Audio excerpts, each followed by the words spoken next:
In 2010, the world watched Greece collapse.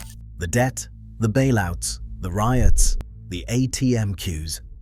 And when it was over, the story the European Union told itself was that Spain was different. Spain had reformed. Spain had taken the pain. Spain had come out the other side. The unemployment fell. The tourists came back. The GDP numbers turned green. And Europe pointed at Spain and said, "This is what recovery looks like."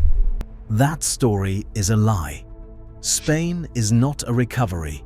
Spain is a Greece that learned how to look healthy while the same structural rot eats through its foundations in slow motion. The youth unemployment rate today, after 15 years of supposed recovery, is still above 25%. Not during a crisis. Right now.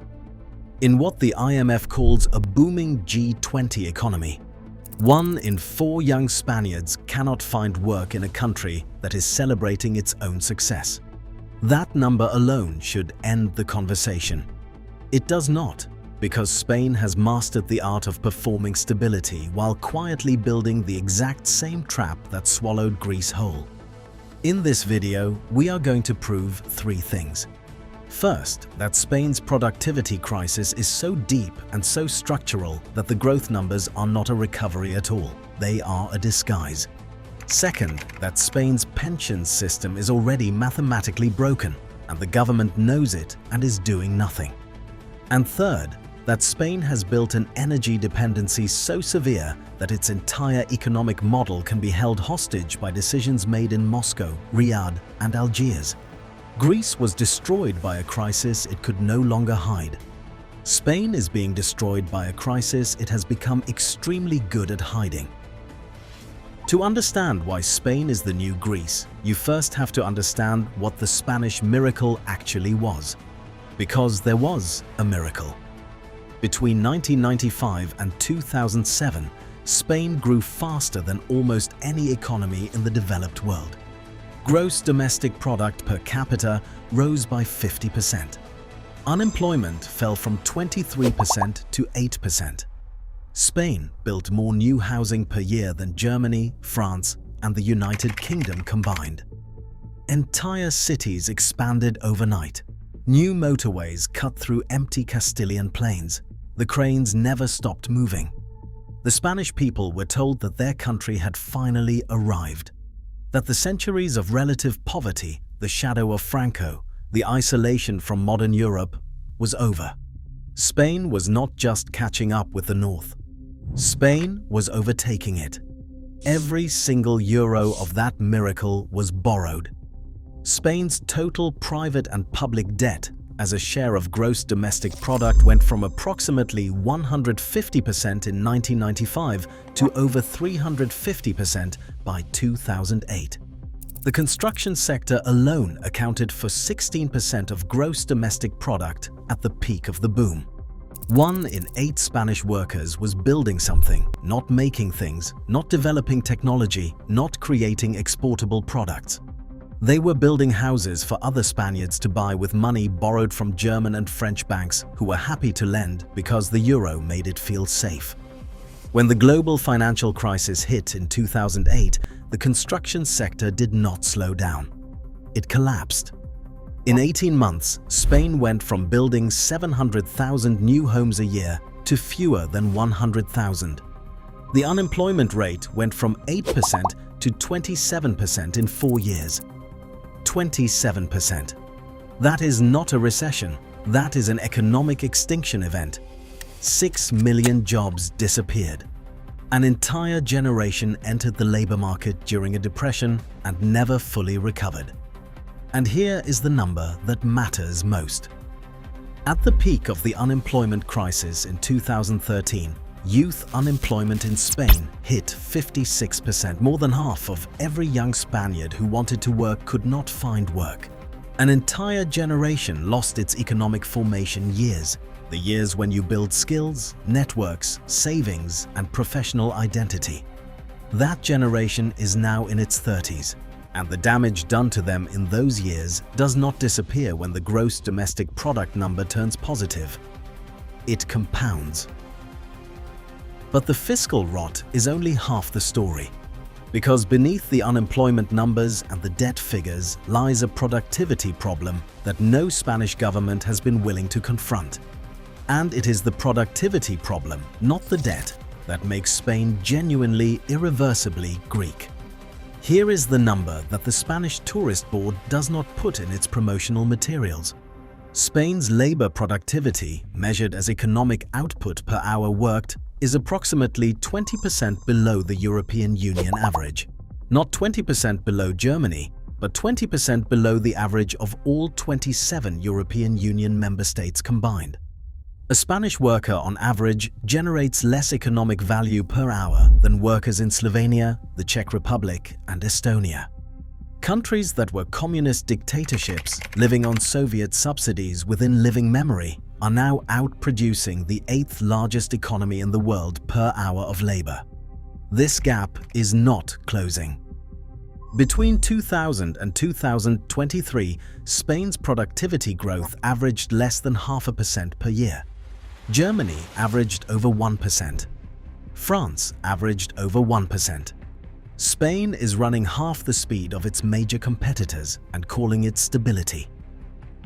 The reason is structural, and it has a name. Spain has the most dual labor market in the developed world. On one side, you have permanent workers with contracts so heavily protected that firing them costs roughly 45 days of salary per year of service. On the other side, you have temporary workers on short-term contracts with almost no protections at all. In Spain, the temporary employment rate sits at approximately 20% of the workforce, one of the highest in the Eurozone. What this creates is an economy with two speeds and no mechanism connecting them. Permanent workers are protected from competition, which means they face almost no incentive to be more productive. Temporary workers are so insecure they cannot invest in skills, cannot take risks, cannot build careers. Companies faced with the cost of making permanent hires default to temporary contracts for everything possible, which means they also have no incentive to invest in training the people they employ. The result is a labor market that is simultaneously rigid and precarious, productive at the top, disposable at the bottom, and structurally incapable of generating the kind of broad-based productivity growth that pays down debt and builds a middle class. Spain tried to fix this in 2012 during the crisis. The labor market reform under Prime Minister Rajoy loosened some of the firing restrictions. Youth unemployment did eventually fall from 56% to around 25%.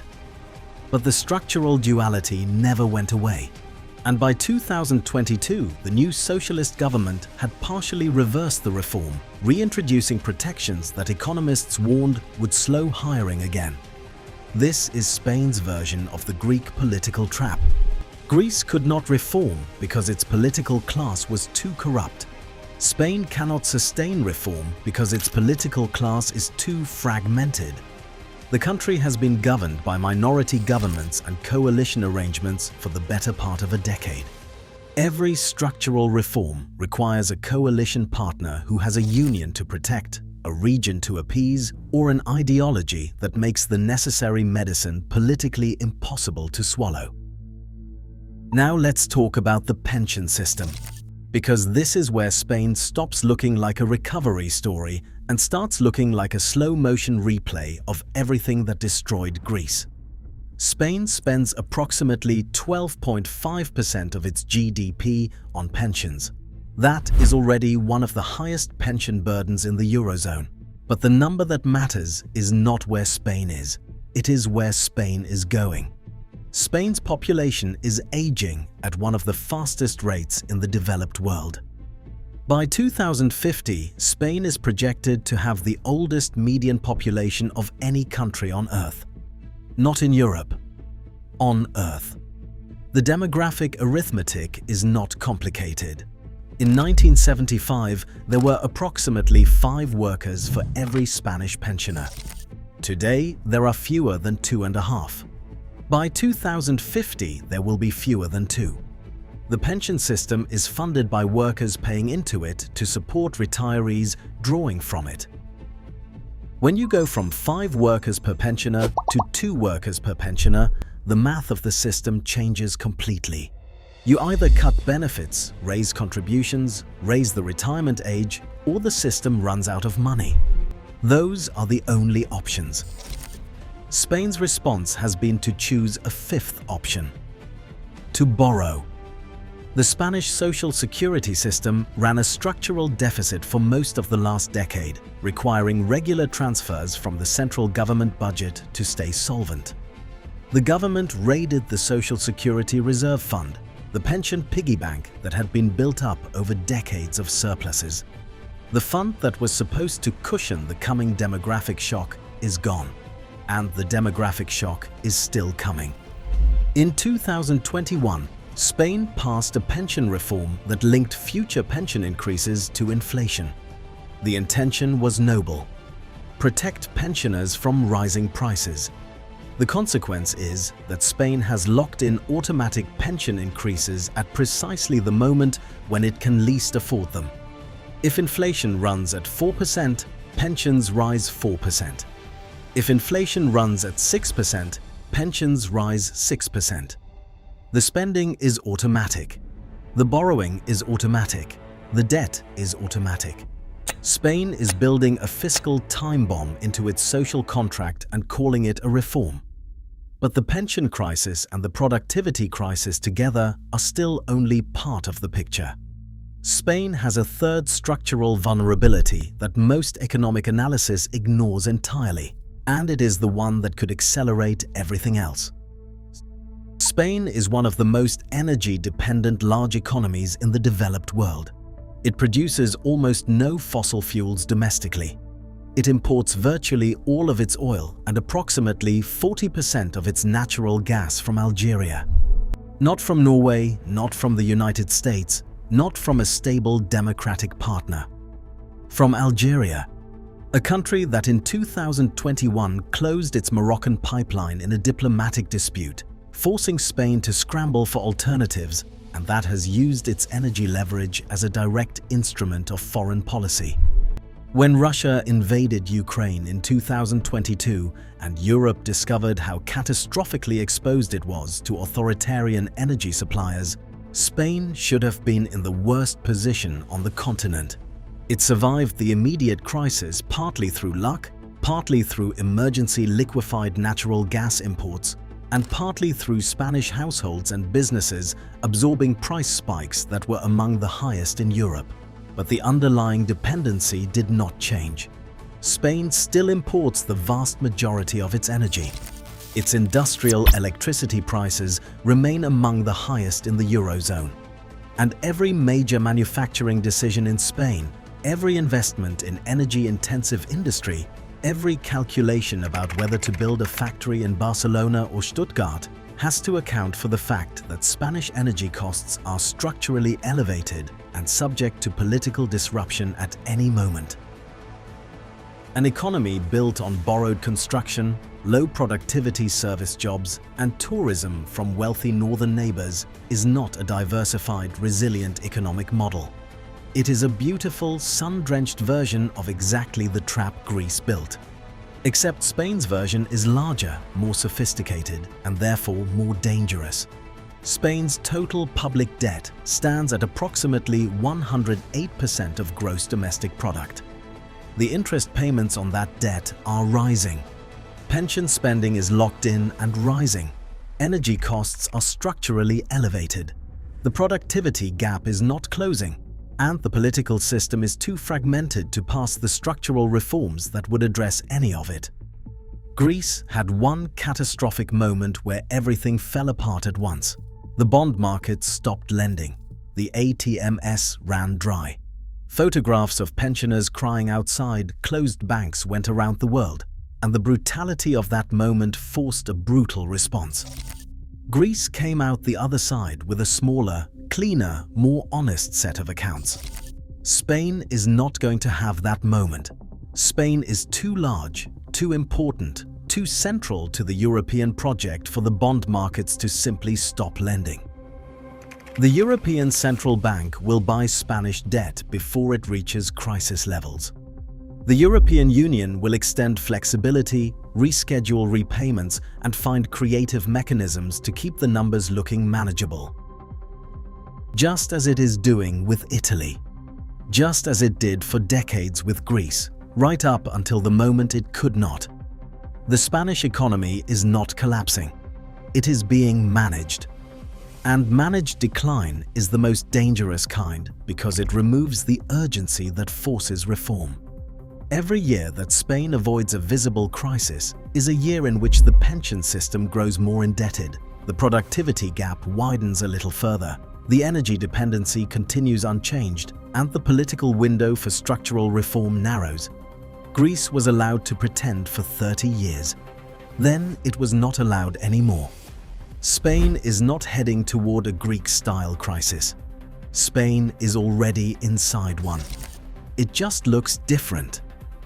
Because Spain has better weather, better marketing, and creditors who are not yet ready to stop pretending alongside it. The tourists will keep coming. The flamenco will keep playing. The GDP figures will keep printing numbers that look like growth. And underneath all of it, the same mathematics that destroyed Greece will keep running.